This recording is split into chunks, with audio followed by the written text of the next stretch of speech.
Ende po pritet përfundimi i spitalit të Kërqovës, që ka nisur të ndërtohet para 40 vitesh, por edhe rikonstruimi i atij të Shtipit. Ministri i Shëndetësisë Arben Taravari thotë se nuk i ka harruar, gjërsa tregoi se qeveria është në negociata me një shtet evropian që do të ndërmerrte përsipër ndërtimin e 2 spitaleve.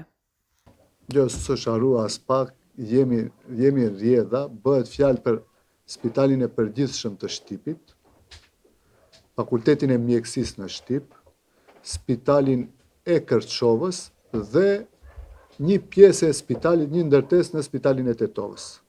Është në procedurë, negociatat i bëjmë si qeveri, po paqeta e marrëveshjes nuk është vetëm shëndetësia, po janë edhe lëmit tjera.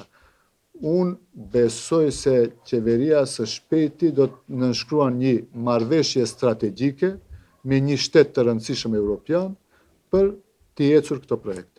Në gusht 2024, kur e vizitoi Kërqovën, pasi mori detyrën si ministër, Taravari pati premtuar se në mars ose prill 2025 do të rifillonin punimet në spitalin e këtij qyteti. Marsi iku, jemi në gjysmë të prillit dhe punimet ende nuk kanë nisur. Ka qenë mos interesi i qeverive të kaluame, tash besoj se kur është diçka prioritare, atëherë edhe i kushtonim më shumë vëmendje.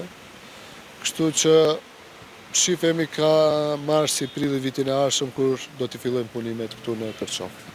Në një deklaratë që e ka dhënë në nëntor të vitit 2024, pa të thënë se viti 2027 do të jetë viti që 2 spitalet e lartë përmendura do të vihen në funksion. Nga anketa që kemi bërë më parë me kërqovarët, ata janë shprehur skeptik për përfundimin e këtij spitali. Ndryshe, Arben Taravari është ministri i 18 në krye të shëndetësisë që premton ndërtimin e spitalit të Kërqovës.